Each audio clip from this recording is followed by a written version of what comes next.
Buenas and hafa day, Guahu si Senador Telo Taitague. This informational briefing is called to order, and the time now is 9:03 a.m. Good morning to you all, and to those who might be watching from home, and to those who appear before the committee today, welcome to the People's House. For the record, today is Monday, March 31st, 2025. This informational briefing will be conducted by myself, Senator Telo Taitague, Chairwoman of the Committee on Economic Investment, Military Buildup, Regional Relations, Technology, Regulatory Affairs, Justice, Election, and Retirement. To comply with the open government law, notices of this briefing was disseminated to all senators and to the public at large via email and published in KUAM on Monday, March 24, 2025, and the second notice on Thursday, March 27, 2025. Notice of this briefing is on the Guam legislators' website and the Government of Guam notice portal. Also, a media advisory was sent via email to the media on Tuesday, March 25, 2025. I'd like to welcome the speaker who's with me, my colleague this morning. Thank you, Speaker, for joining us. Before we discuss the items on the agenda, I want to set some rules of engagement for everyone to follow during this proceedings. I respectfully ask that we conduct ourselves professionally and respect each other's opinion. When you speak, please speak directly into the microphone. I ask that the panel members to remain in the room for any questions, for additional testimonies, and may be desired by senators present. However, this is an informational briefing, so we will just allow the Attorney General's office to provide their briefing to us. Individuals who do not comply with these rules will be removed from the room and prohibited from further participation. At this time, I'd just like to make some remarks before I turn it over to the Office of the Attorney General. And a hafa day again, and to my colleague, Speaker Blas, who's here, and most especially to the members of the Office of the Attorney General and the members of the public who are watching today. Thank you all for joining us today for this informational briefing on the Office of the Attorney General. The Attorney General serves as Guam's chief legal officer, tasked with upholding the rule of law, prosecuting crimes as an elected official for the people, and ensuring government accountability. As the Oversight Committee on Justice, it is our duty to engage to open discussions about the challenges, successes, and future direction for this critical office. It's important to recognize that while the Attorney General is now an elected position, it was not always so in Guam's history. This shift represents a significant step to the evaluation of our justice system, one that places more direct accountability to the people of Guam. I would like to recognize the late former Speaker Mark Forbes, who passed away on March 23, 2025. His leadership and foresight were instrumental in making this transition possible to an elected position. As the author of the legislation that made the Attorney General an elected position, Speaker Forbes strongly believed in empowering the people to choose their chief legal advocate. His vision for independent public accountability for an Attorney General continues to shape how justice is served on our island. As lawmakers, we must work collaboratively to strengthen the independence, integrity, and effectiveness of this office to serve of the good for the people of Guam. We appreciate the presence of the Attorney General, Douglas Moylan, and his team as they provide insight into their work and the challenges they also face. This dialogue is essential not only for us as policymakers, but also for the public, who rely on a strong, independent justice system. For the informational briefing, The committee has provided questions to the Attorney General to guide today's discussion in ensuring the AG has the tools to support the necessary to carry out its duties effectively. We look forward to their presentation and responses. And as a reminder, this informational briefing is not a public hearing or an oversight. We are here to receive information from the Office of the Attorney General, listen to their insight, and better understand the needs of the operation of the office. However, this does not preclude the possibility of future oversight hearings or public hearings. Should the need arrive, we remain committed to ensuring appropriate follow-up and continued dialogue. With that in mind, today's agenda will cover the following items. 1, response to Governor's letter dated March 5th, 2025. 2, criminal trial wins and successes. 3, prosecutor recruitment and strengthening the team of enforcers.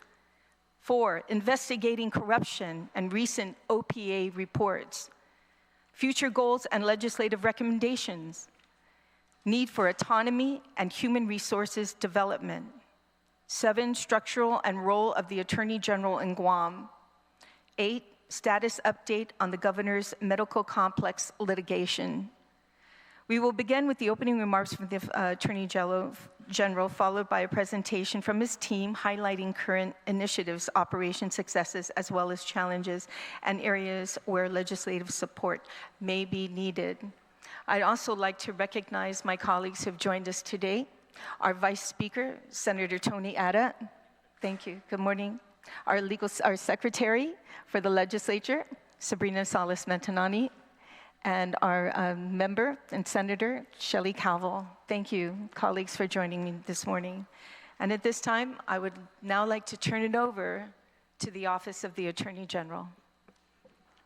Buenas and Hafaday, Madam Chairwoman.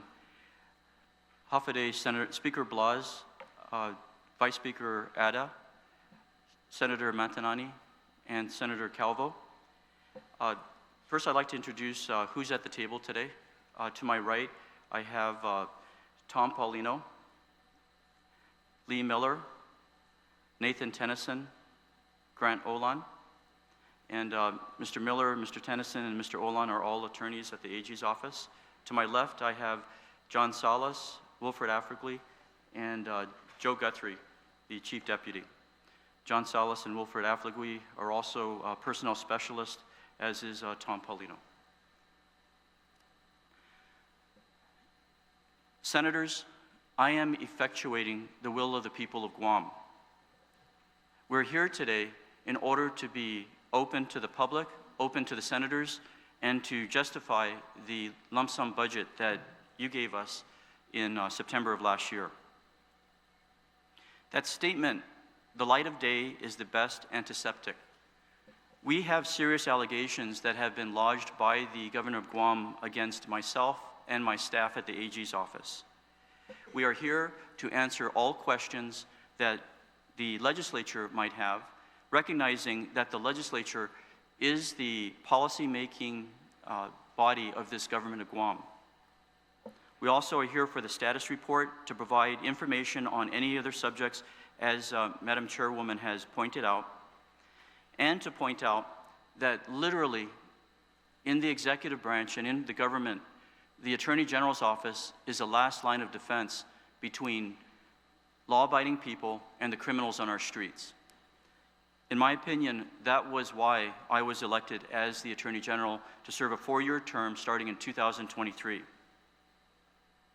In sum, and with due respect to our governor, the allegations contained in the March 5, 2025 letter that she sent over requesting a special prosecutor and my participation in that was a smokescreen.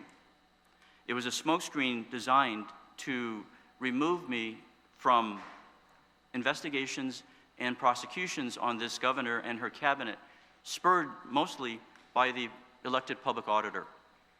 It also, and I referenced the January 29, 2025 housing conference that the governor had conducted, where she publicly stated that she wanted to put another Attorney General in office if the Attorney General, elected Attorney General, wasn't willing to help her on the medical facility. These were the two red flags, I think, that should cause pause in how the allegations have been posited to the public and to the courts. We talk a little bit about the courts and the importance of the courts in order to interpret the law and to apply the law to a certain extent. My team is here today to address the issue that whenever the question of the island's chief prosecutor is put at issue, it is not the courts that decides. It is the legislatures, whether on Guam, in Washington, D.C., or any other state. The mere creation of this office is a creature of Congress and the legislature. And my good friend and former Rules Chairman, when I served at the legislature, Mark Forbes, was the reason why the Attorney General was removed from appointment by the Governor of Guam and specifically put directly accountable to the people. So on behalf of my office, I wish to thank you, Madam Chairwoman, as well as all the senators, for giving us this opportunity to bring to the public any questions that might exist, to show how factually and legally the governor is incorrect in her allegations, and then to bring to the question, what do you do when the island's elected chief prosecutor is being accused of something, albeit trivial, frivolous, or having merit? There is no statute in Guam law that addresses it, and hence that is why when we start from President Nixon to Bill Clinton to the appointment of Kenneth Starr, we've gone through this in our history in the national realm, and even President Trump for that matter, when they were concocting allegations by people that were not directly accountable to the people, attorneys that were being put in a role of a special prosecutor. When a special prosecutor is needed, the vetting that goes on about the questions of whether or not somebody should replace the people's elected prosecutor, how to shield the Attorney General and my staff against frivolous allegations, who's to be appointed as the special prosecutor, what is the salary of the special prosecutor, where's the funding of the special prosecutor, how long is the duration of the special prosecutor, what powers of the special prosecutor exist, are just a few of the many questions that statutes set forth. All my powers are set forth in statute, but there is no authority for purposes of the governor's allegations. She thinks that the legislature, the courts should be the proper appointing authority. That has been rejected by the U.S. Supreme Court in many ways, and it raises that whole issue that we have for three separate and independent branches of government and a separation of powers. The prosecution function is a solemn duty that the people of Guam have the ability to select one person to do. The legislature, under the Organic Act, has the authority to create a separate office of the special prosecutor apart from the Attorney General. But over the different legislatures, that has never been the case and is consistent with the other U.S. territories and I believe about 4 states of the United States which have one Attorney General that does both prosecution and civil. So it's in this context that I welcome and thank you senators for allowing us to be here today to answer questions and to address these issues. On March 25th, we provided an investigative report that was headed by an off-island attorney that was brought in, Civil Deputy Lee Miller, and with 2 personnel specialists, former Department of Administration directors, as well as other positions in our government, and who are retired and have been assisting the AG's office in performing its many duties. Part of this discussion will also include the history that brought us to here today, which includes specifically the fact that Guam doesn't have enough lawyers. We don't have enough lawyers, we don't have enough doctors, we don't have enough accountants. You name the licensed profession, and Guam doesn't have it. What's even more disconcerting is that we don't have enough paralegals, we don't have enough investigators, we don't have enough people on Guam in the AG's office in order to adequately protect our community. So what have we done? I've hired a crack team of management specialists to get the job done. Throughout the Organic Act, which makes this position the Chief Legal Officer of the government, throughout Guam law, which gives the Attorney General specific authorities in order to look at the needs of the office and the duties, and as well as Public Law 31-153, which on November 23, 2011, under General Rapadas, specifically gave the Attorney General, and read the findings of facts and conclusions of law in that statute. 2011, it's exactly what's going on in 2025. To give the Attorney General the autonomy in order to do a law enforcement function. This is not asking for financial records and then issuing reports. This is literally where my staff and I have to take individuals and bring them before our juries where liberty is at stake. The most valuable liberty apart from life is what we as Attorney Generals have to deal with. Taking one's freedom. That causes much tension throughout this community, from those accused of crimes to those that have to enforce it. And that is us, the ones that have to enforce it. This governor, and I will make no bone about it, has been under investigation by the Office of the Public Auditor, beginning with the start of her term. No contract for the Bank of Guam. At least $1 billion went through that Bank of Guam. She has been under investigation with her ties to the Bank of Guam, as well as her cabinet. And that's just one of at least 20 different reports that was before I even came into office in 2023. Since this governor took office, the public auditor has issued consistent financial reports that are showing white-collar crimes. That's the allegations in those reports, but the public auditor doesn't stop there. He sends it over to the law enforcers, which is the Attorney General's office. There is no other entity, apart from the U.S. Attorney for Federal Crimes, that is able to protect us from lawmakers or from leaders that violate our fiscal responsibility, our fiduciary duty to the taxpayers so that their money is properly spent. She has a conflict of interest at the highest level. Her and her cabinet are under criminal investigation by the Attorney General's office in conjunction with the elected public auditor. That is why we believe primarily that this report from her, her request and her allegations should be looked at very seriously and with that type of background in mind. In our office, we have 8 divisions, which kind of reflects exactly how many duties our office is responsible for handling.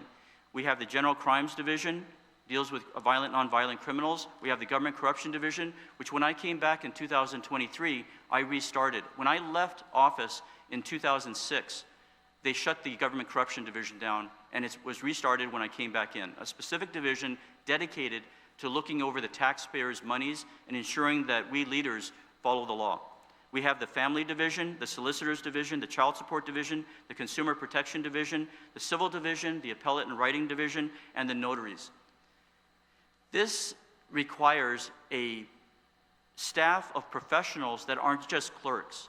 It starts from the Attorney General, it goes down to the division attorneys, and then to every attorney in the office. We are the top of the food chain in the AG's office, and those are hard to find right now. There is not enough lawyers on Guam. In the report we just issued you for the budget to justify our budget, a request for increase, although we kept the same budget that was given us.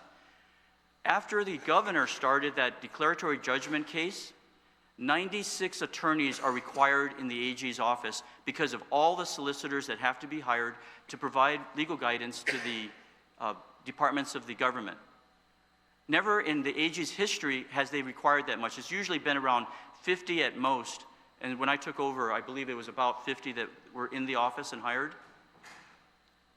There aren't that many lawyers on Guam. You can ask any person in the private sector how the retainer fees are going up, how the hourly rates are going up, how they can't even find a lawyer for divorces, for common man type of issues.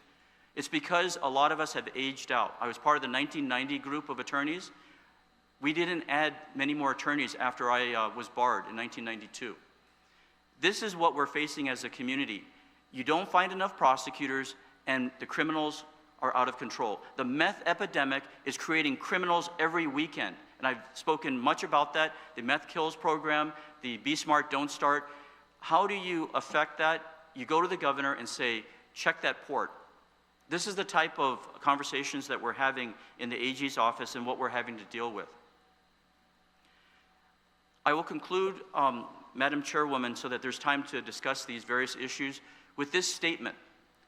Look at that billboard that I was privileged in order to be part of this team to put up this month.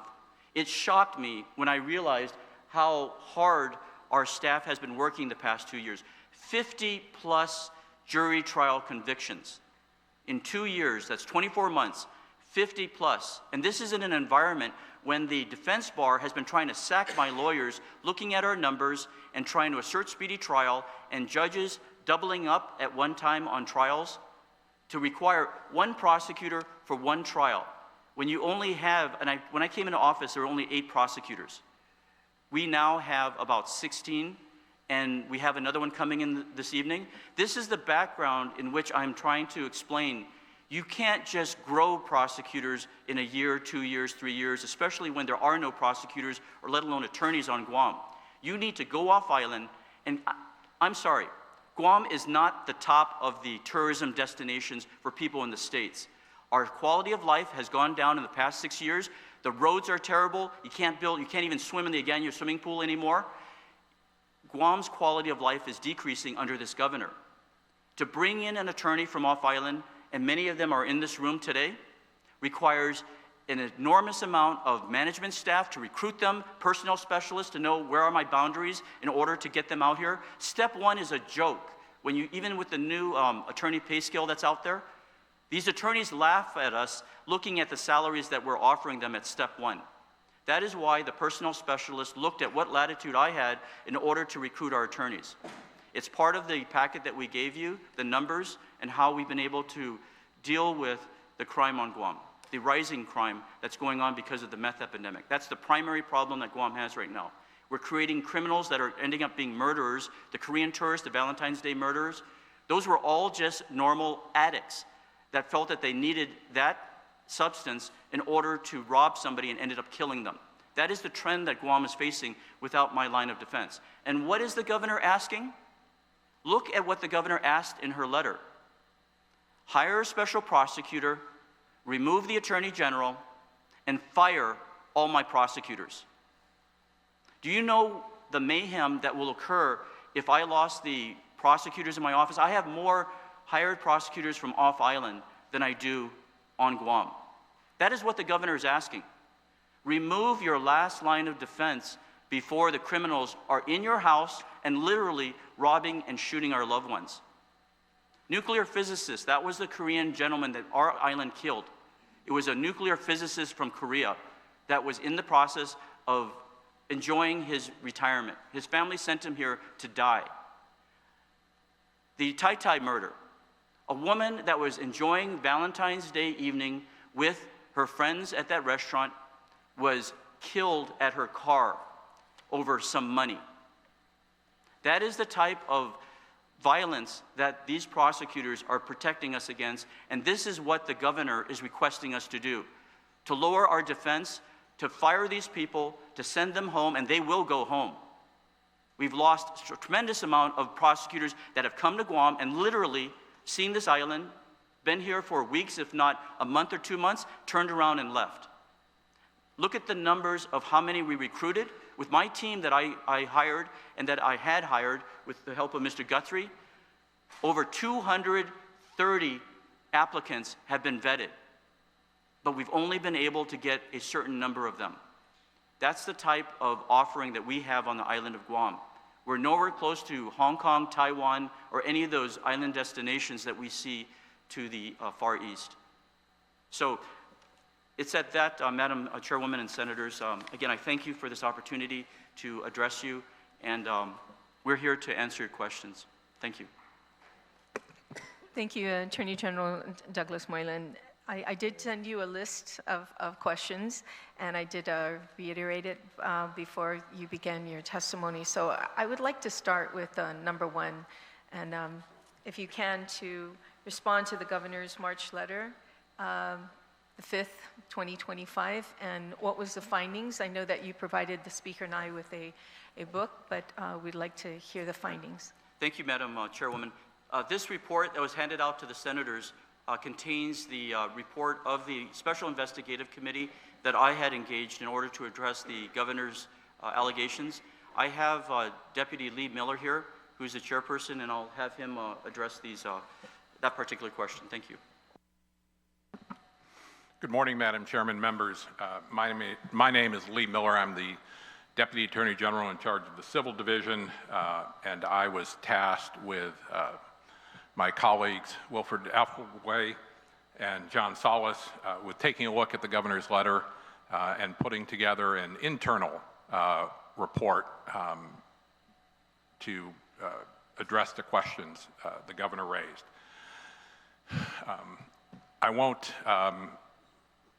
get into the intricate detail that's in the written report, but I will summarize by saying when it comes to the hiring of unclassified attorneys versus the general direction, admittedly the general direction Guam law provides that GovGuam employees should be part of the classified service, as the Attorney General noted, starting in 2011 and with various pieces of legislation and various opinions issued by prior attorneys general, as well as the pattern and practice of prior attorneys general, we came to the conclusion that the Attorney General does have the authority to hire attorneys in an unclassified position.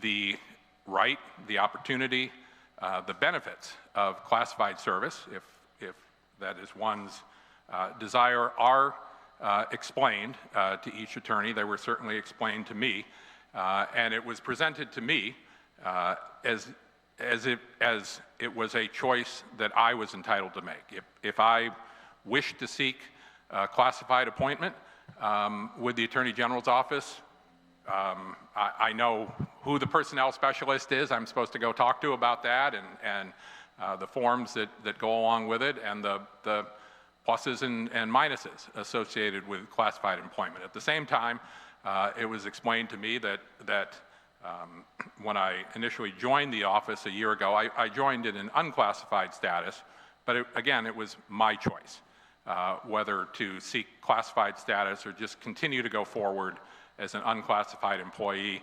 And our finding was that that is the methodology that the office has applied to these many attorneys that it has hired over the past couple years, and that Guam law supports that methodology.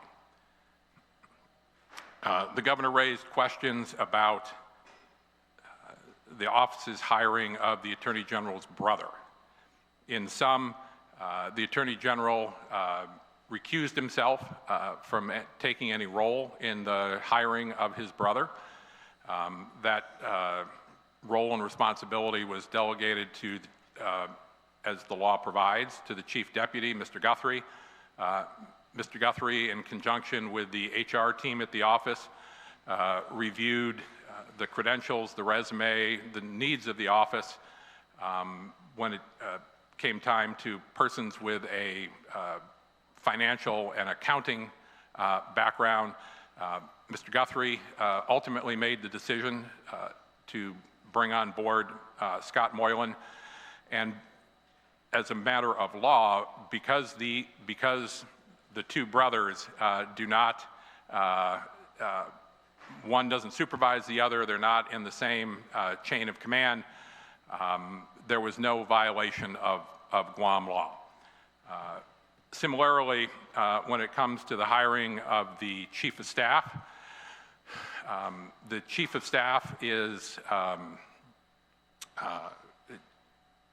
again, a position to which, because the Attorney General was aware that Ms. Hawkins an individual who arguably he should be recusing himself from making personnel decisions regarding, was interested in the position. Similar to Mr. Moylan, the Attorney General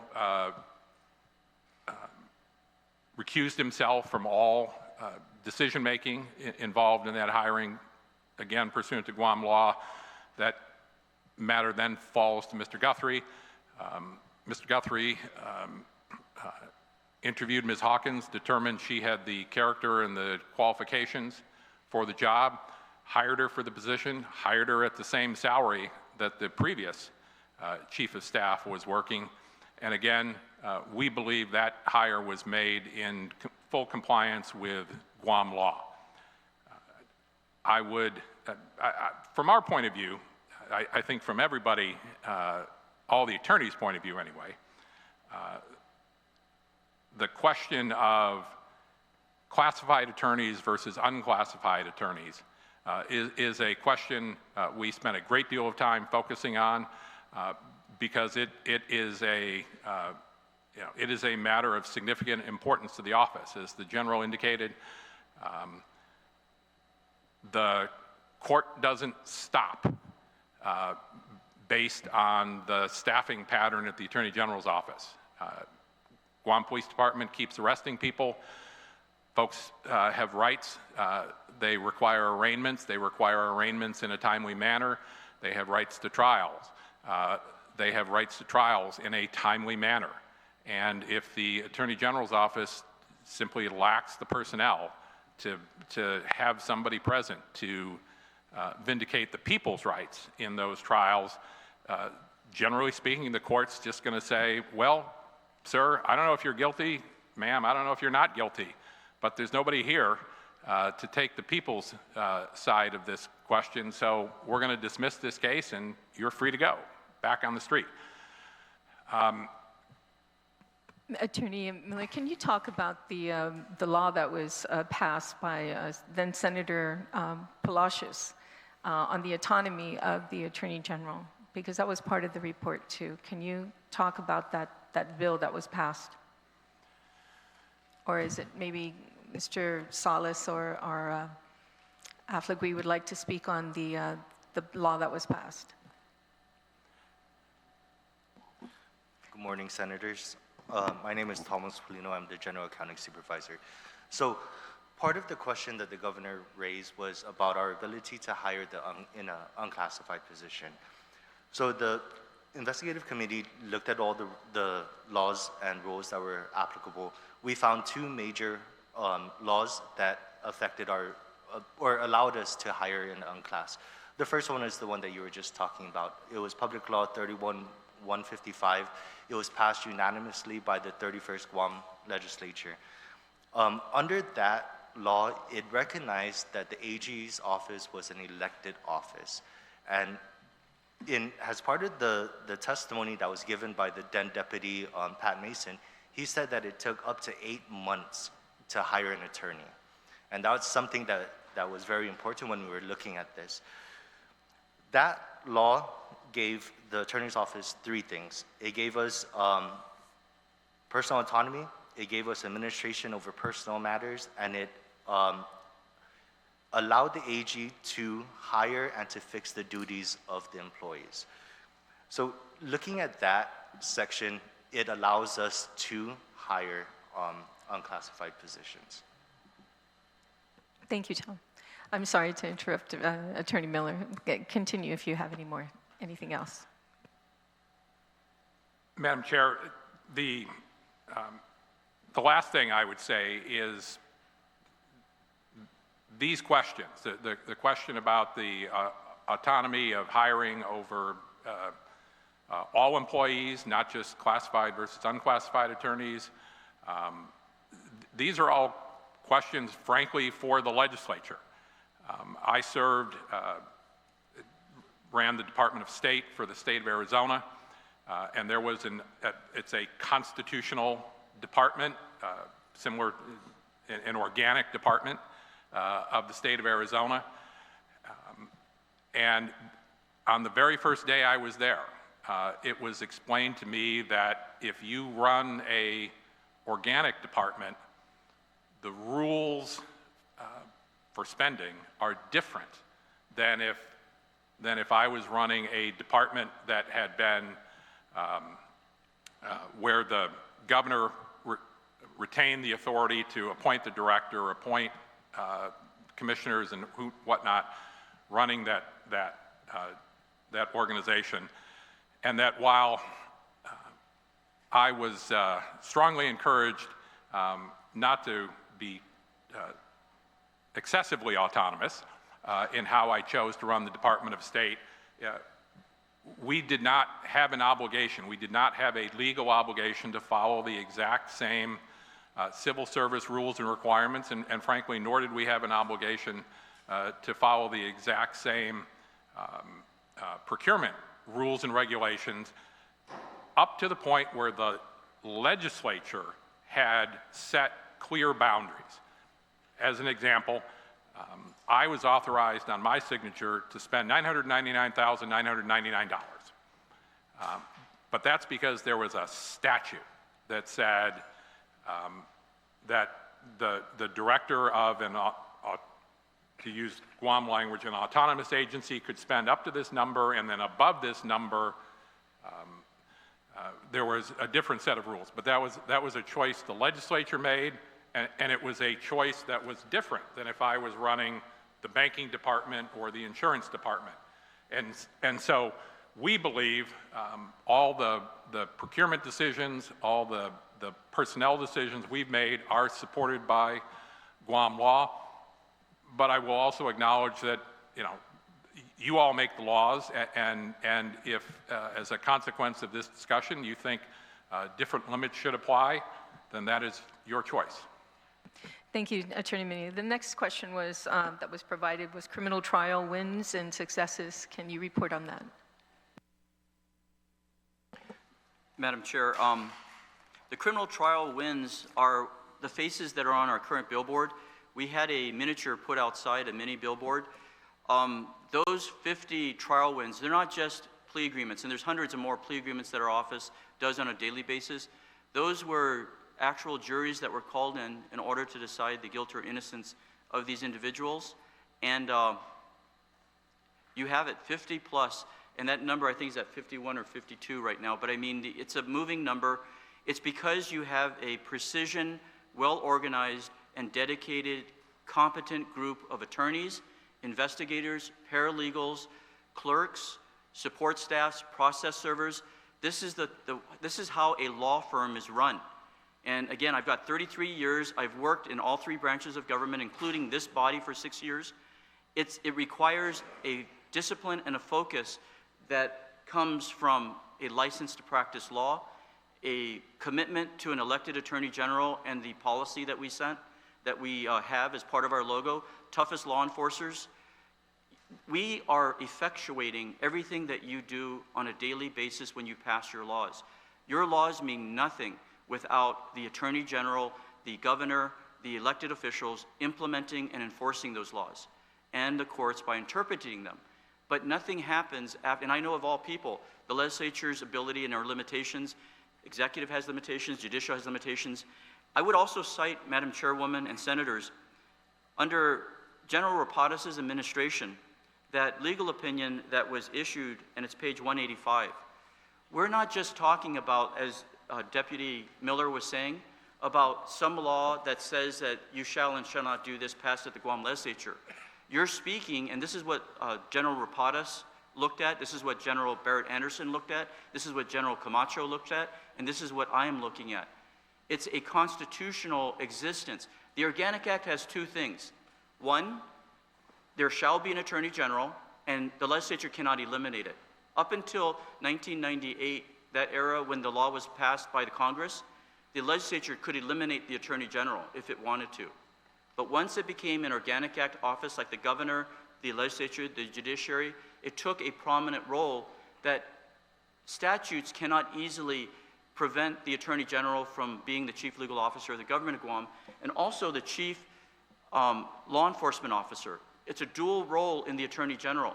Until such time as you separate the roles, the attorney general is the chief legal officer, all civil matters, and the chief prosecutor, the chief law enforcement officer. That is what that opinion had talked about, and to this day, that is what the attorney generals have done. You can't stop me from doing my job, basically, because my job is at the Organic Act level, and I know you don't want to stop me from doing my job, and I thank you for that. I saw that in the budget. I saw how flexible the last legislature, and some of you were part of that last legislature, were to assist us in our authority and our ability to effectuate the will of the people. So, thank you, Madam. Thank you. And Chairperson. for the sake of, just being fair, we talked about the wins and successes. How about the losses?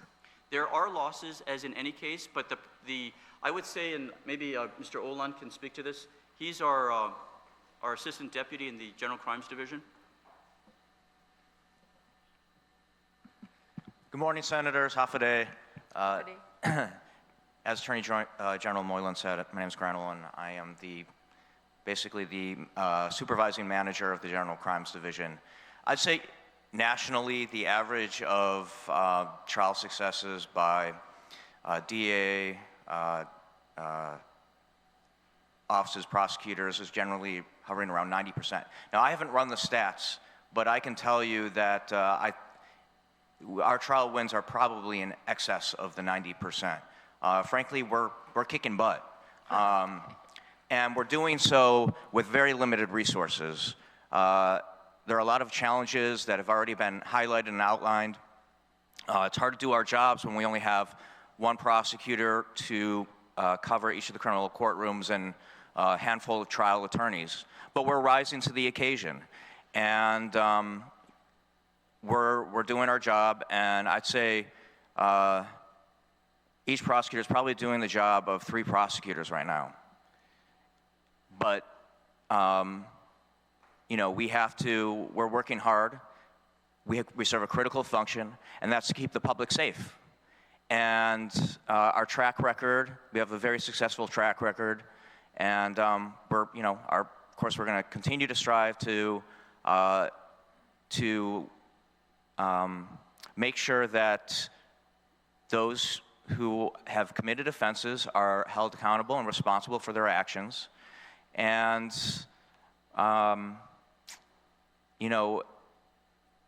Attorney General Moylan's expectation of us is to be the toughest law enforcers. And that's exactly what we're doing. So and if I can actually just speak to the issue of the classified, unclassified hires in our office. I can't speak to Ms. Hawkins or Mr. Moylan's appointments, but what I can say is that it's critical that we have flexibility because of the reasons that have already been highlighted and outlined. For instance, if it takes 8 months to bring on attorneys, that really is unsustainable for us. And frankly, the salaries that we're offering attorneys, the classified attorneys, they're just not competitive. They're not competitive. We're probably not getting the level of applications that we would otherwise if we were limited to just those salaries we can offer. So, obviously it's your prerogative in terms of how you want to, what those limits are, as Attorney Miller noted, but at the same time, so long as it's lawful for us we have the authority to hire unclassified attorneys, we need to do that. We need that flexibility, and we greatly appreciate your help in doing whatever we can do to make sure that, that we're being we're offering competitive compensation for off-island attorneys, since there's so many limited attorneys here on island, and to help us with the recruiting and the retention issues that we have. But we are working hard, and our track record shows that we have a high rate of success. Like I said, I haven't run the stats, but I'm certain that it's well north of 90%. Thank you so much for that. So that's a great segue for that next question that I provided. The office was prosecutor recruitment and strengthening the team of enforcers was the next question. So I think you spoke very well on that. I know it's a matter of cost, but I think most importantly that everybody is entitled to justice and the ability to be heard at an expeditious time instead of waiting so long. Right, and that's that idea that the defense bar, and give them credit that they're representing their clients, but they've brought a coordinated attacks on the AG's office, which is the people's office. The plaintiff in all these cases is the people of Guam, literally all of us out there. And it took the first year of my administration to understand, like Mr. Olin and everybody else has pointed out, 8 months to get one lawyer. Are you kidding me?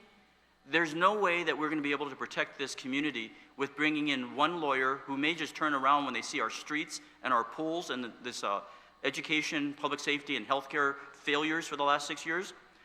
On Exhibit A10, A25, and A26, that summary that we have there showing that recruits process, 256 applications came in since I put Ms. Hawkins, who is a special projects coordinator, on that. Unprecedented. This put to shame even our HR office under that slow-moving type of publish something in the newspaper, wait 3 weeks, hope to get an application in, wait another 2 weeks for publication, then an appeal period. That's why we shifted after review, and this came from an Attorney General opinion. Madam Chairwoman, the Attorney General's opinion in every jurisdiction is revered to the extent that it is a formal opinion by the elected attorney for the people. The next higher level is a court opinion. The Attorney General's office had this reviewed not only by myself, General Rapadas, General Barrett Anderson, General Camacho. They looked at this and it became the Attorney General's opinion. Unclassified hires are permitted. That is what I did. Recruits processed 256, offer letters signed 47. 47 offer letters came of this effort that we did. That is why you have 50 trial wins. It's because people like Grant Olan, every prosecutor that's behind me right now, they know go, fight, win. There's a placard, like University of Notre Dame, there's a placard before they go on the field. And it says, go, fight, win. And it's for the people of Guam. And those guys make jokes about it, but they come through and do that. Every prosecutor that goes into court, they are expected to fight their hardest for the people because they know that if they let that guy go, that criminal is going to hurt us. The quality of life and the safety to our community. Those are the two things that we have that are running this office. So the A25 and A26 are the promulgation orders by the Guam Supreme Court that clearly recognizes Guam doesn't have enough lawyers. So it's with that backdrop, Madam Chairwoman, that we're talking. There's a lot of background to what went into this winning team that we have. And as to, by the way, your comment about dismissals, yes, there are dismissals. Of course there are dismissals that go on in court, because every case that comes to us on a daily basis, and the speaker can say this as he's a police officer, they're not perfect. We have people who just get their statements wrong, people that aren't being accurate in the police reports. We have witnesses that are no longer available on Guam, that we must have that witness in court in order for us to present the case. But what I've done with my team here is, because the public is important to understand why things are being dismissed, they have a template that gives the exact reason that they file for every dismissal of why the case needs to be dismissed. Our victims advocates, they put in there, victim no longer wants to testify, especially the CSC cases, the rape cases, when the mother doesn't want the child to go into a courtroom and get re-victimized on the stand. The victim who's a tourist, that I have to ask them to call in the consulate in order to see if that victim is willing to come back to Guam, and we'll pay the plane fare, or the consulate will pay the plane fare. I've had several of those with the Korean consulate. These are the type of rigmaroles that go into trial prep, and we have to meet the burden of persuasion and the burden of proof, beyond a reasonable doubt, the highest burden in American law. So, Madam Chair, there have been dismissals, there have been a certain amount of losses, but as Mr. Olan eloquently pointed out. And if I can add to that, actually, so as Attorney General Moylan noted, there are lots of reasons to dismiss cases, but as prosecutors, we also have an ethical responsibility not to take cases to trial that we can't prove beyond a reasonable doubt. And just as further evidence of the fact that we're having a positive impact and I'm sure Attorney General Moylan was going to note this, the recent statistics that came out showing that violent crime is actually down since Attorney General Moylan came into office. That is significant.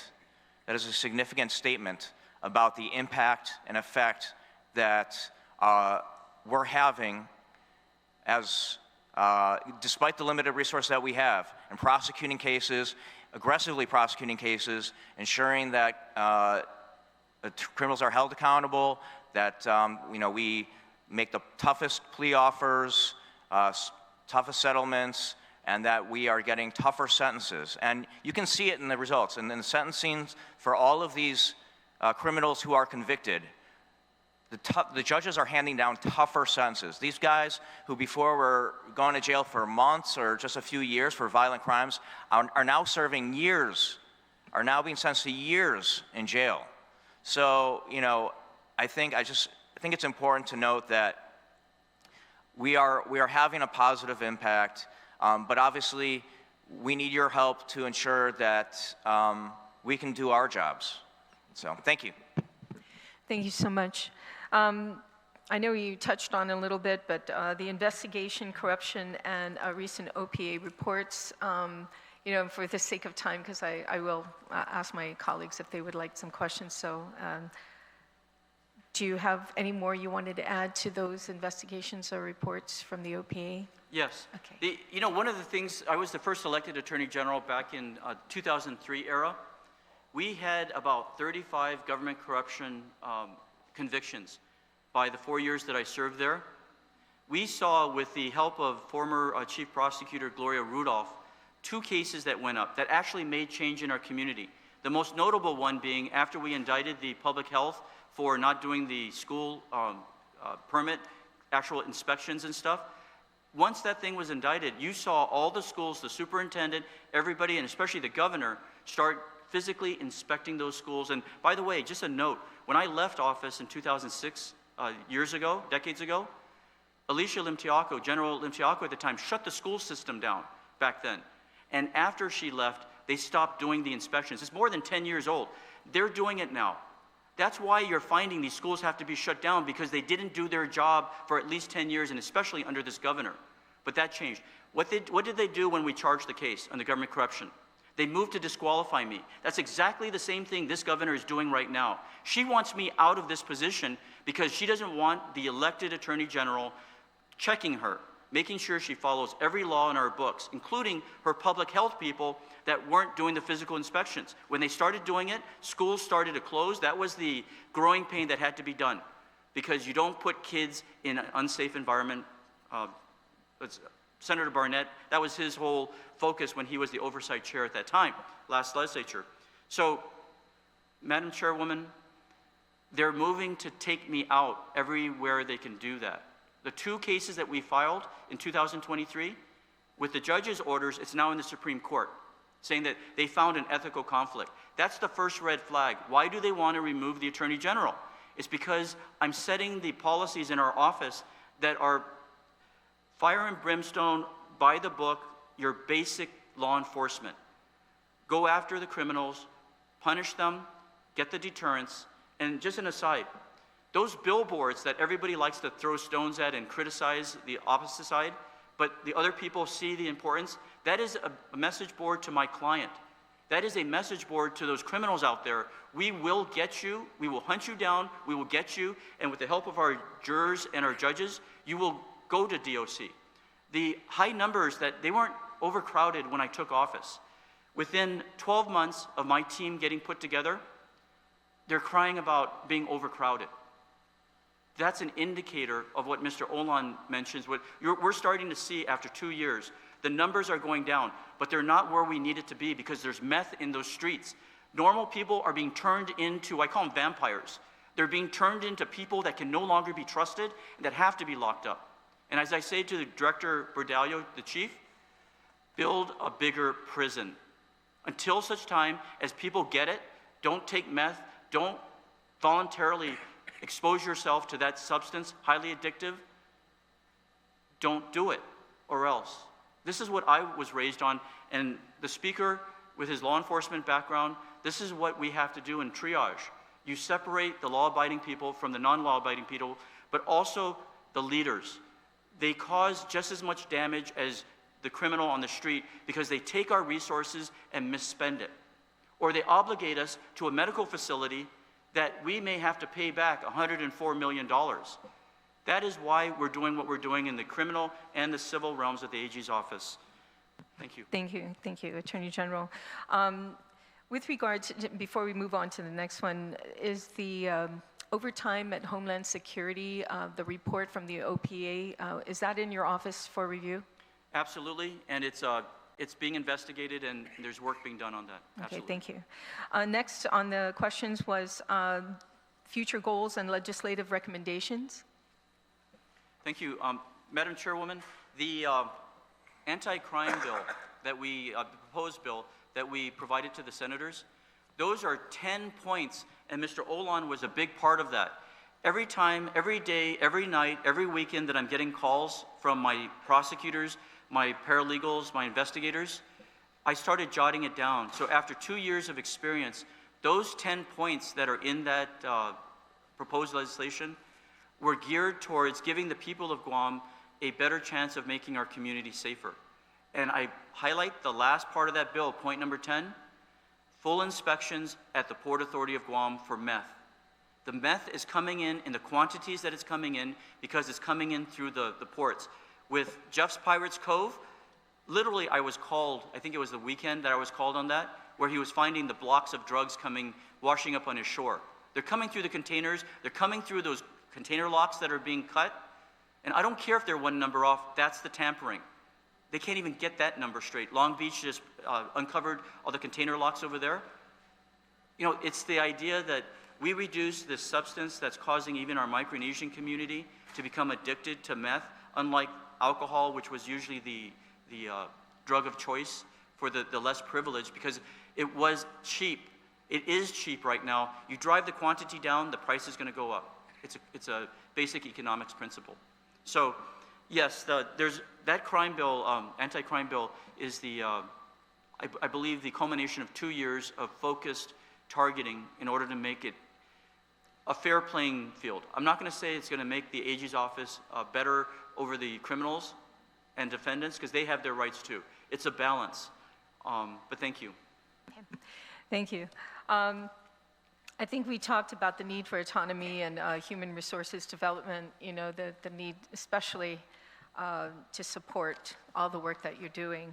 And I liked what you said, Attorney Olan, about, you know, you do what you can with the resources that you have, and I greatly appreciate everyone who's sitting here today who does that and goes beyond what you're required to do just because you want to help carry the load as well. So I greatly want to thank you for that.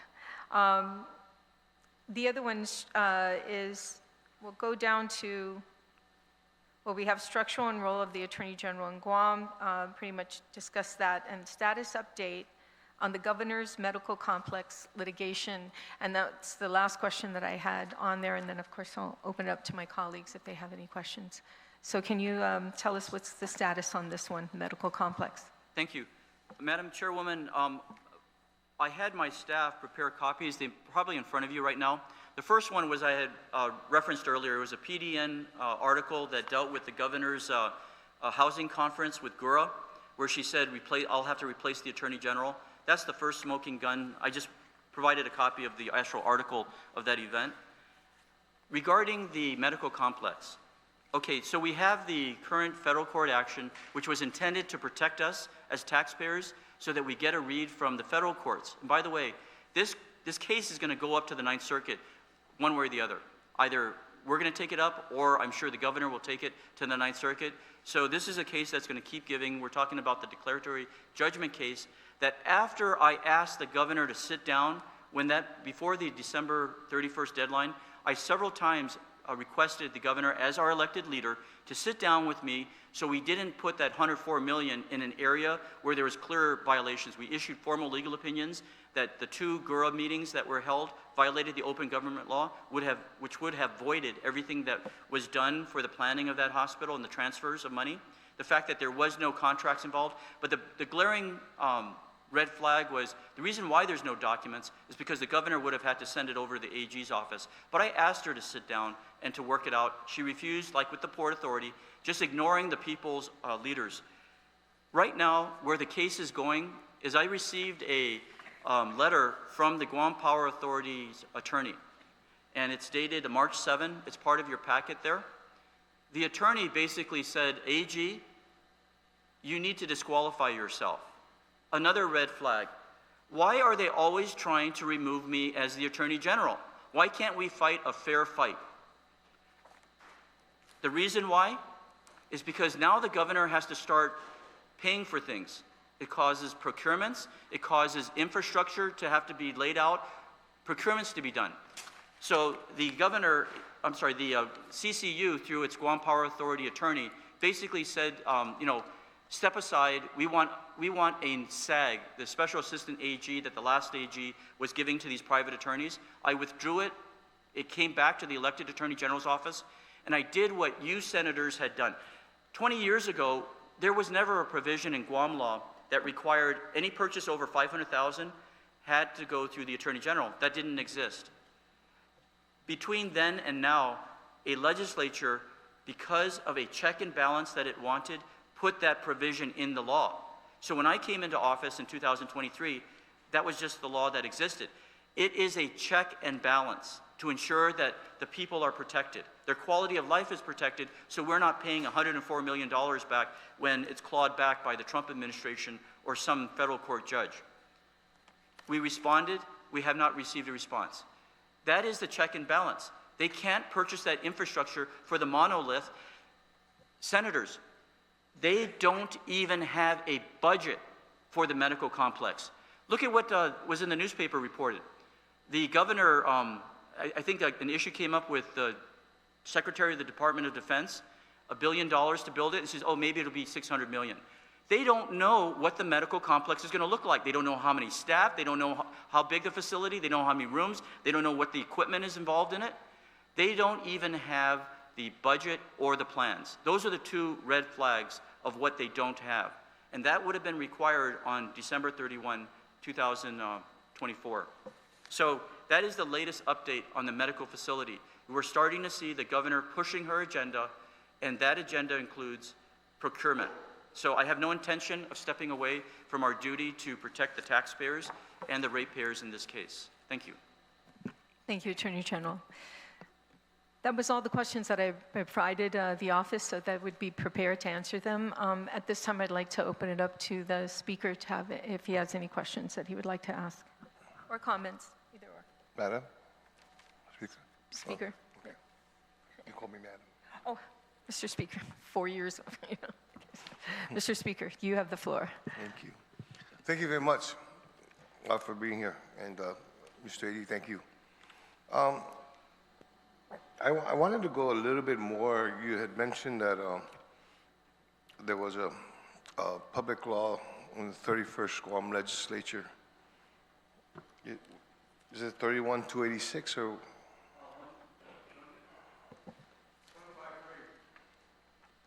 Correct. Right.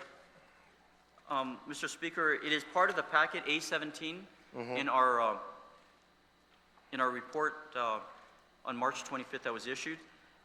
In that, and again, I was fascinated by the legislative findings and intent. It talked about it basically took 2011 and put it right in the heart of 2025, what's going on right now. The importance of an autonomous and independent Attorney General, able to control personnel practices. They focused on personnel practices. I got it. So, just to be very clear, this was 28631 COR that became 153-31, right? I believe that's a Speaker or Senator Palacios at the time. Okay. What specifically does the governor, does the executive branch have issue with in being able to follow this law? You said that the 280, this is come back around. Right. Right. Well, they're saying that we cannot hire unclassified employees. Basically, they're targeting my prosecutors. The paralegals that I've hired, all of them are recent UOG graduates. And we're teaching them how to be paralegals, and they're doing a very good job at picking up from the lawyers that are in the general crimes and even in the solicitors areas. But I mean, they're focusing on she says, or the governor's letter says, I believe 70. There's actually 83 or 84 unclassifieds and increasing as we try to recruit more of the UOG graduates, and we have an ongoing recruitment off island. I've got a great team. I call them the nest area, where they're targeting listings throughout the United States in order to bring them back. I'm not going off island to recruit them. We're having them come to us. We have expedited processes, speedy types of questions that they can quickly fill out, and then I personally do the interviews with these recruits in order to try to find the best mix. And I warn them, you're gonna go through culture shock on Guam. You gotta be, if you like Trump, it might work here. If you were part of the last Biden administration, that liberal Democrat type of belief, woke on crime, that sort of thing, you may not do well on Guam. That's how up forward I am with the time that I'm trying to recruit prosecutors on island, because we need to find the dedicated group. But yes, and it's part of it, it's a statistics that's part of the summaries as well in the packet, Mr. Speaker. Okay. Does your hiring practice or the opportunity to hire based on 153.31, does that have, do you mirror DOA's hiring practices? What makes you different, or do you go through DOA? DOA is not a constitutional office like Mr. Miller had pointed out, Deputy Miller pointed out. The AG's office, like the governor, has its duties that are required, but we do go, and this is the irony of it. The governor sends us a March 5th letter accusing us of all this wrongdoing, but guess what, Governor? We're not the ones that processed it. We are a staff of individuals in our department that received documents, processed documents, said that this is how it fit in the whole personnel scheme, and then we sent it to the Department of Administration. They rejected our controller, and it's one of the documents in here, because they says it didn't comply with the CSC rules. Okay, they rejected it, we're looking at it and so forth, but all the 84 individuals that we hired as unclassified, they were all vetted through the Department of Administration. They even allowed us, the investigator trainee, to be part of it. That's why it's ironic that the governor is complaining about us, but she doesn't understand, or her attorneys don't understand the system of the personnel practices. And I opened this to Mr. Affligui and Mr. Salas to my left. They are the personnel specialists. I didn't make this up out of whole cloth. We did this as a team. They put the information, I gave them the problem. We don't have enough lawyers here. And your system right now is BS, because I can't bring in the lawyers. We're getting hammered in court. We got criminals coming in on a daily basis. We got a defense bar that's asserting speedy trial because they knew we didn't have the lawyers. And I'm talking about 2023 era. So by the end of 2023, with people like Ms. Hawkins and a crack team of personnel specialists, Norma Affligui, who's also a CSC, executive director, retired, came back to work for the office. And by the way, she also, in 2003 era, donated all her time for that 4 years that I was there, making sure that everything was by the book, following all the personnel rules. We didn't have an HR department back then. We have one here now. Plus, I've got two of the personnel specialists to my left that were overseeing all these technical intricacies of, are you following the law? As well as Mr. Paulino, who I believe was around with Judge Barrett Anderson, General Barrett Anderson during her term. So Tom, to my right, has a lot of the corporal knowledge of what has been going on. A lot of these things the governor is complaining about, the last AG had it. It was all a carryover. Most of it was a carryover from the last AG's term. So, Can we have the two gentlemen, Mr. Affligui and Mr. Salas, expand a little bit more on my... Thank you, Mr. Speaker. And Madam Chair, Senator Gumatautau. The allegations that were made by the governor's March 5th letter to the Attorney General alleged that there was illegal hirings of unclassified employees, suggested that there were only 4 unclassified employees pursuant to the statutes, i.e. the Attorney General, the Deputy Attorney General, a Secretary, and a Special Assistant that is assigned to the Office of the Attorney General's office. That gets probably farthest from the truth, as all government entities, all departments have hired what is called limited term appointees, which are in fact unclassified employees.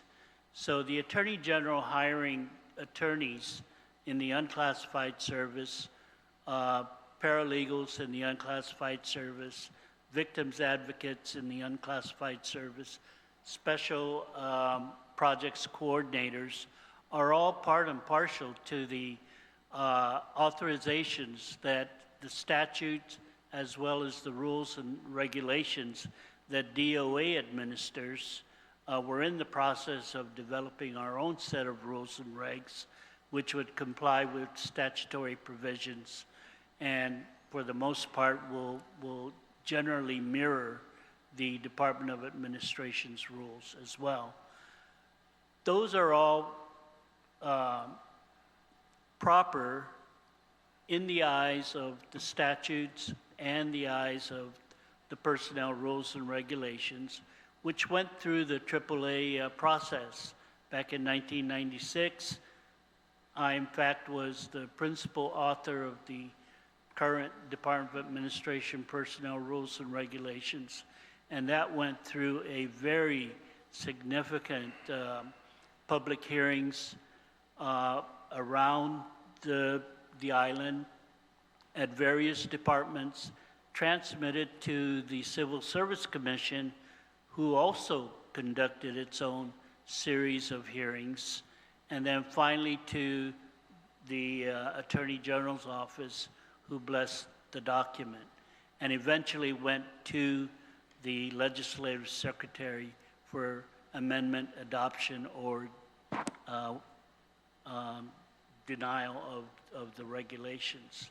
So the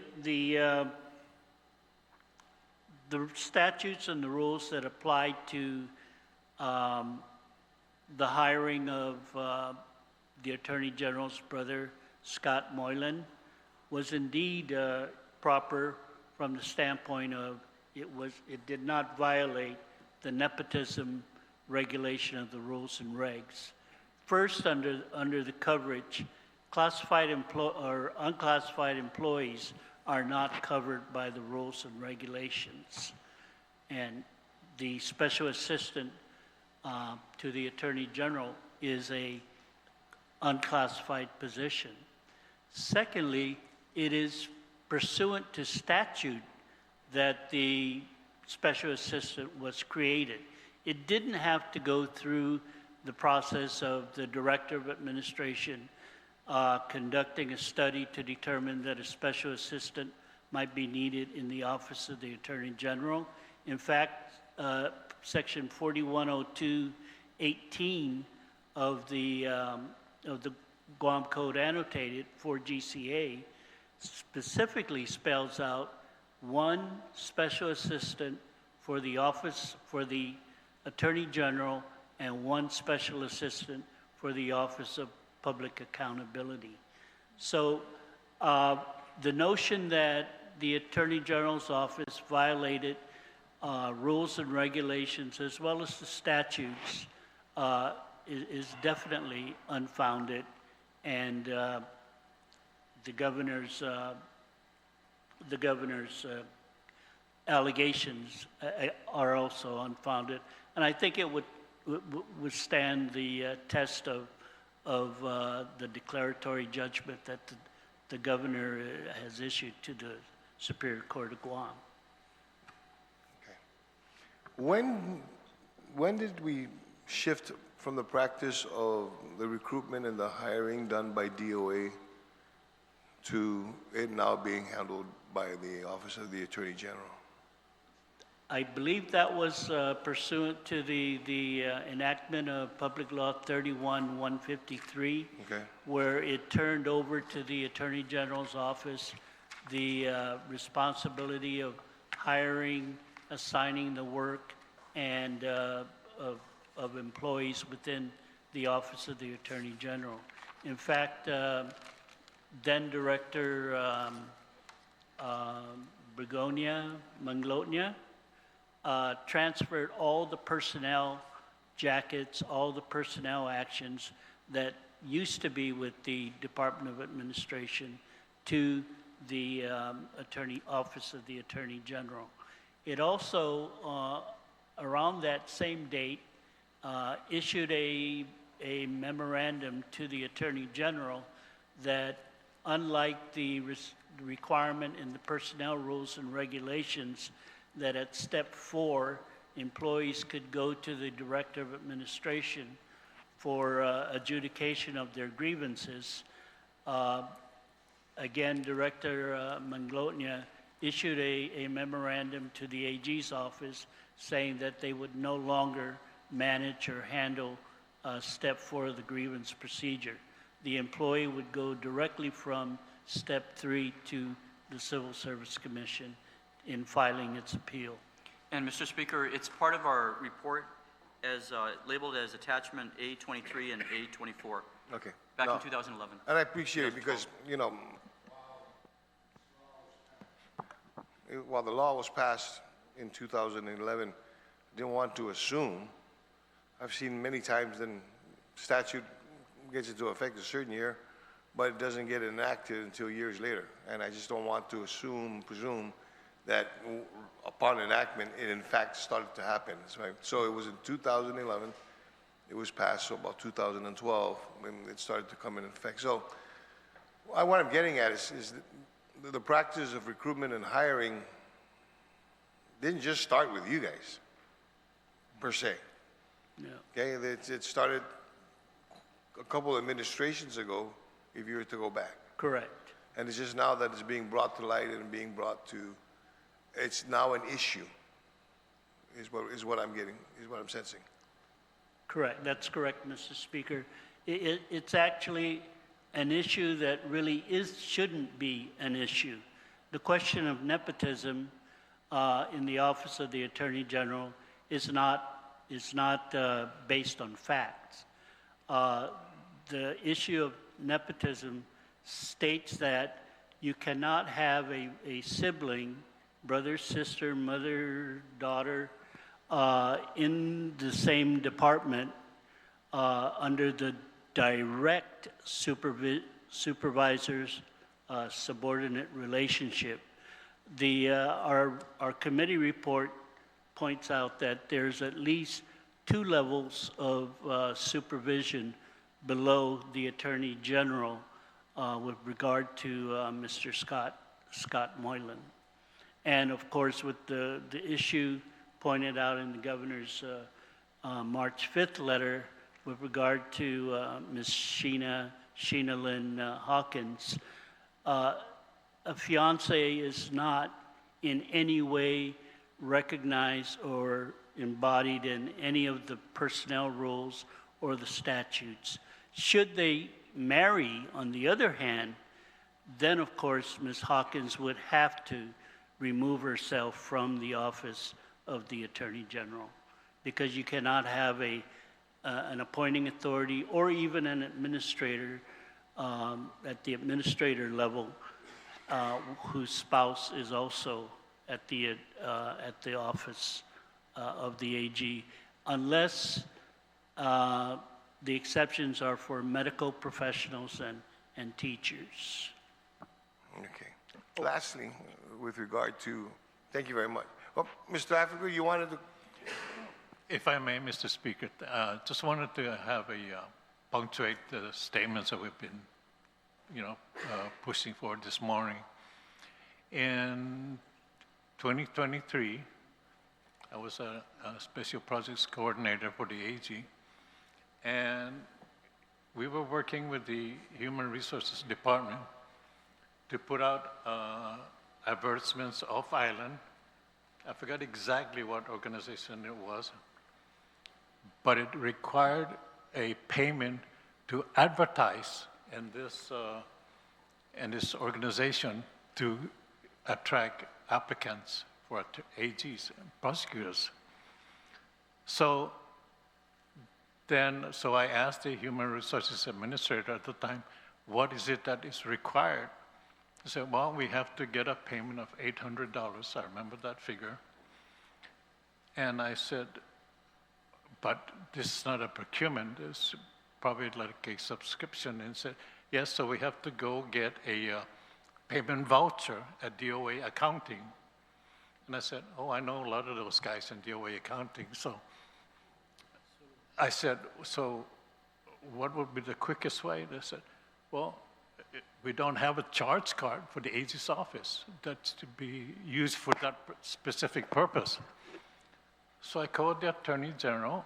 He was out of the office, and I said, would you allow me to use my credit card to put this $800 on my credit card, and I can get reimbursed later? And he told me, well, you know, you're going to be paying interest depending on how fast they'll get you reimbursed. So that's what I did. Because in reading my friend Pat Mason's, attorney Pat Mason's comments about taking 8 months to hire an attorney, so we can't wait 8 months. And so I asked the AG, and he granted me permission, forewarned me that I may have to pay interest. And I said, but that's not the important thing. The important thing is let's get attorneys on this island. And I don't know exactly what happened, but I think in talking to the Human Resources Administrator at that time, we attracted 1 or 2 applicants. And I thought to myself, well, that's worth that extra interest. I forgot about it, but I got reimbursed later on. And so that's part of the reasons why we're in this situation. We were in the situations. Thank you. Thank you. One last question with regard to the medical complex. In very simple terms, Mr. AG, why doesn't she want you to be involved in the medical complex? Because I'm not a yes man, Mr. Speaker. The people elected me in 39 votes. I think it was more than that, but I mean, 39 is what the number came down to. Those people that put me into this office, and I don't want to be corny about this, I still remember that night when I was, I passed the recount and all that, the extreme appreciation that I had for the people of Guam trusting me. And to this day, I will leave this office knowing that I did exactly what my training experience and the people of Guam having sent me to law school, along with my parents, gave me. It's the idea that my client is the people of Guam. It's not the governor. I respect the governor, and I respect all the leaders, but we're supposed to work together to help the people of Guam. And her idea is that I'm her attorney, that I have to do it her way. It appears that way because she doesn't want to meet with me. That was the first indicator that, why don't you want to meet with me? We're both elected to this office. Maybe we can find out an alternate solution, get you what you want, but then also, follow the law at the same time. That was what I was proposing. That's what if she called me today, I will meet with her to try to fix these problems. We don't have to go to the courts to fix many of these things. The courts are the last resort. So thank you, Mr. Speaker. She doesn't want the legal policies that are coming out of this elected AG, and I feel that I'm doing what my training has taught me to do. Follow the law, follow the laws that you've implemented. The SAG law, the idea that the procurements over $500,000 have to be reviewed by us, the idea that any contract that's signed by the governor has to be reviewed by the AG's office. Obviously, she wasn't happy when the Admiral's lease agreement wasn't approved, but I was willing to work with her there. Go to the legislature. That's what the Supreme Court said. If you want the funding, go to the legislature. So, thank you, Mr. Speaker. Thank you very much. Thank you, Madam Chair. Very welcome, Mr. Speaker. And I'd like to turn it over now to my colleague, Senator Sean Gumatauta. You recognize her. Thank you, Madam Chair, and thank you all for being in this room. This is actually a great turnout. Let me just say this to all of you. Collectively, thank you for your service to the people of Guam. I don't think that is missing from anyone in here, but we have not acknowledged that today. But again, to all of you, thank you for your service. Attorney General, you're not alone in razor-thin margins in elections, so I just want to say when I first got elected, you were the first person that I met with. One, to respect the elected office. But two, kind of like the heart and soul of what this discussion is about today, is trying to hire folks to support the mission of the Office of the Attorney General. And I know that in our first discussion, we were talking about, sir, how can we find ways to bring more attorneys, to bring the other professionals to your office? And I'm still working on a solution for not just you, but for all of the law enforcement agencies. And secondly, and I think probably more important is, I just wanted to ask you, when we're looking at recruitment and retention, this is not a problem of the Office of the Attorney General. This is a problem that we have across all of our public safety agencies, right? Absolutely. And what it's coming down to, like with the public auditor talking about he can't hire the accountants, people go according to their salaries, which is a natural tendency. When we don't have enough attorneys, when we don't have enough accountants, we don't have enough doctors, when somebody like an autonomous agency on their basis, and I've heard him testify before, offers 10,000 more than he can offer, it causes a vacuum, and then the vacuum needs to be satisfied, so he loses something, they gain something. This beg, borrowing, and stealing among the law enforcement departments is very evident. We've lost people to the Guam Police Department because they gave an incentive bonus that the AG's office can't do. With John Salas, Wilfred Affligui, Tom Paulino, we've created the investigator trainee. I've met with the president of the Criminal Justice System College at the University of Guam so that we could get post-training for criminal justice majors because they're college graduates. Put them on a field, let them learn how to shoot a gun, and give them the law enforcement certificate because they're already college graduates. That's the type of discussions I know that you and I are having on it.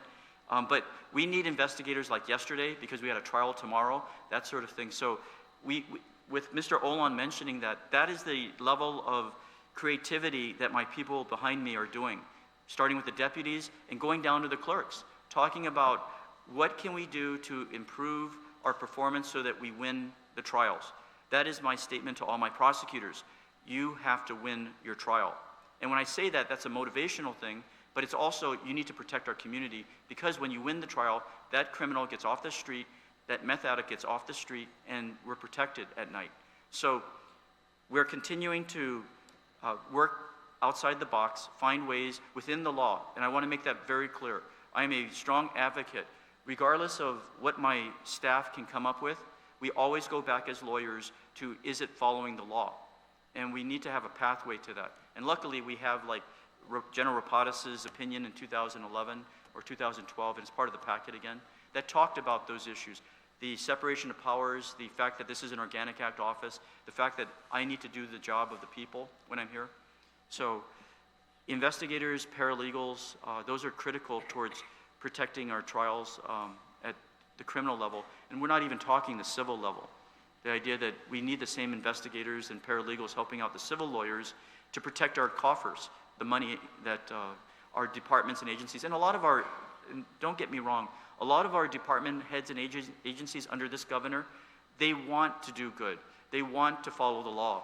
But when you are told we need 96 lawyers, and I have to make a choice between hiring a lawyer as a prosecutor or putting them in the solicitor's division, I have to go into Maslow's hierarchy of needs. I need to protect the people first. So unfortunately, those are the choices we're having to make. And nobody is to blame by the lack of lawyers in this room right now, not even the governor. It's just the fact of life right now. And that's what is different from the last AG to a certain extent, although I think he was experiencing it, to Barrett Anderson and even before that. And Mr. AG, I mean, we've seen that over the last couple of years, much of some of maybe the challenges that are faced by your office is really a lot of growing pains that even new offices would see. If you look at the history of the government of Guam, every agency went through this in just trying to get started. You're not really getting started technically, but there's a growing pains. We're even seeing it in a branch that's celebrating its 75th year. So it's a growing pain. Can you just comment if you can? I know that there's been a lot of media reports and the like, whether it's not a great place to work, we found drugs, all these things. Growing pains? Thank you. You know, we're all human. And that goes back to my attack on meth. The drug is so addictive. It was designed by the Germans to be addictive. The pharmacist, in order to create the addiction in the brain, that you have a chemical dependency on it, unlike any other drug that we've experienced, if we're talking about the meth and the prevalence.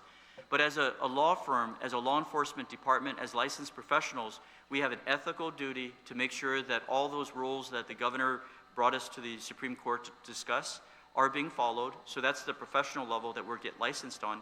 And then there's that do the job that the senators ask us to do. So it's with all this that every AG, because we're elected leaders, the last AG sold a product, a service campaign. That's what he campaigned on.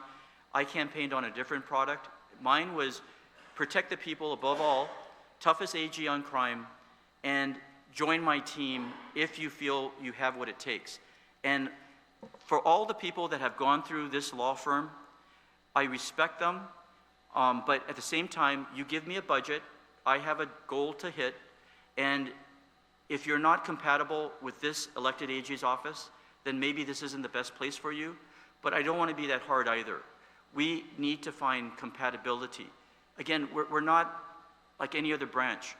We go in there and create controversy because that's the nature of what we do. There will be a winner and a loser when you're in court. There's usually no draw sort of thing. So somebody's going to lose in terms of the general crime, somebody's going to lose a potential freedom right, let alone damage their police clearances, their records for being convicted by an A.G. Moylan administration.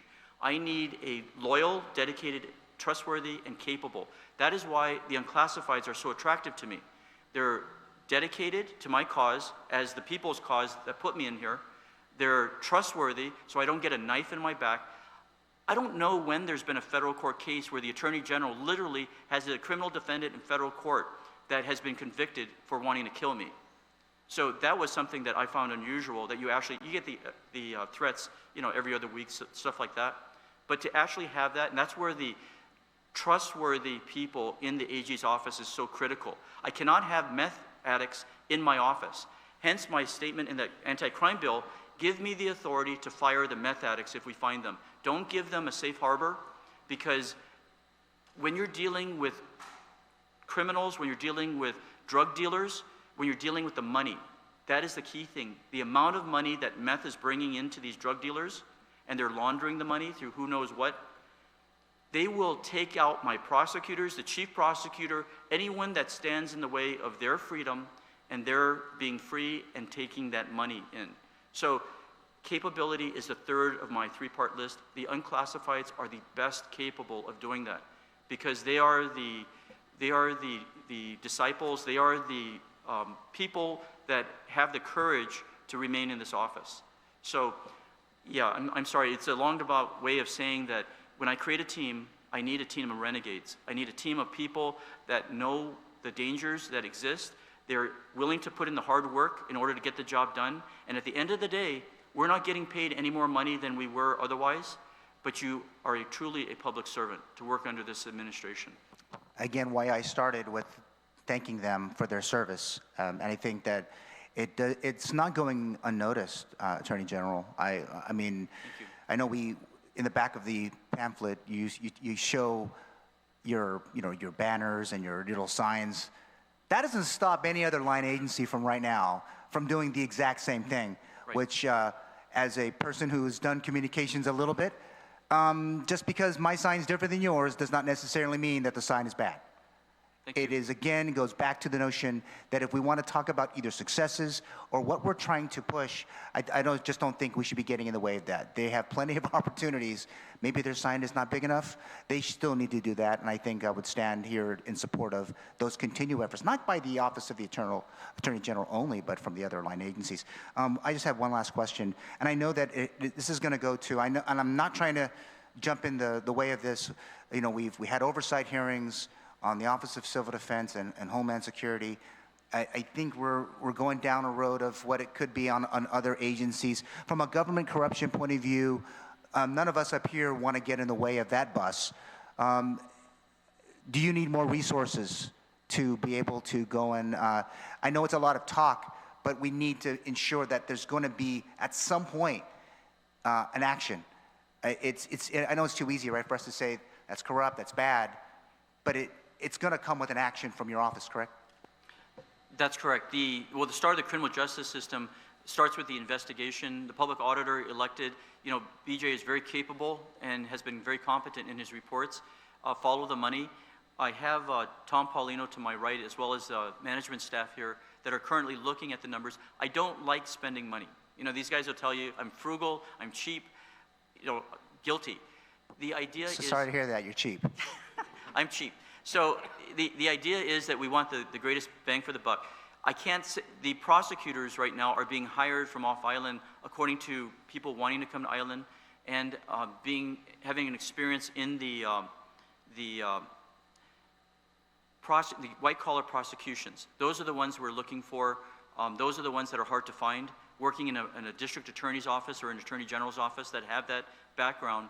But Tom is looking at the numbers because it's not just hiring an attorney, it's hiring the infrastructure behind that attorney. And right now, it's ridiculous, the rental rates. I think we're still the highest government department that's paying rent. In the last legislature, we sent a proposal that we could buy a building, buy something for the people, and not have to pay such a high rent. But these are the ways that we're looking administratively in order to cut the cost, but what is it that we need? And personnel is always the most expensive thing, especially in a law firm. These guys don't come cheap.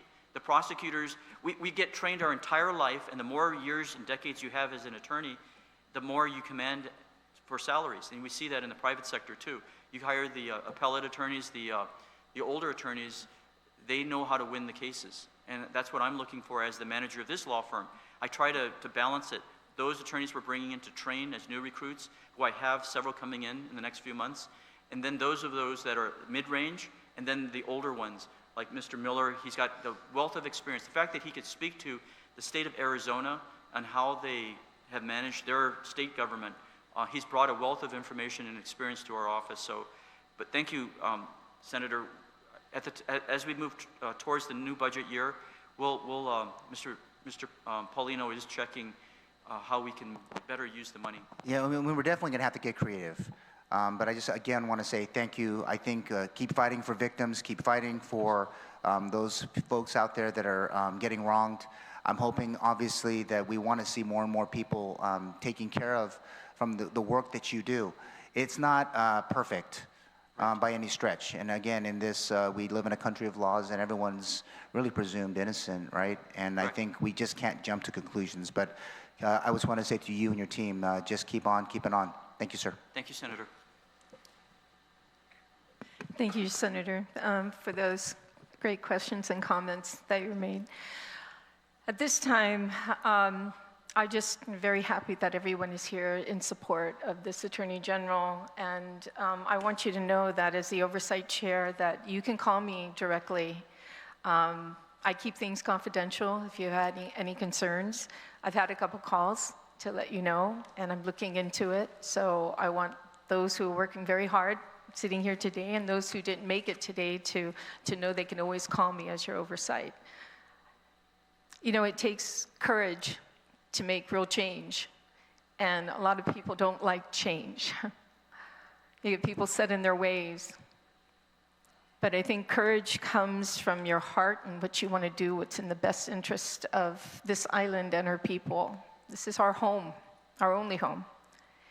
And I hope that these attorneys who come to Guam to work here see that we are good people, hospitable people, kind, very giving. We'll definitely feed you for sure. So thank you, for coming to Guam and being a part of trying to make Guam a better place to live and work. So that being said, keep the courage, each and every one of you. And if there's no other further questions by my colleagues, then okay. So this concludes our briefing. Thank you all for participating. Create a great day. The time now is 10:42 a.m. Sijus Masi. Sijus Masi, thank you.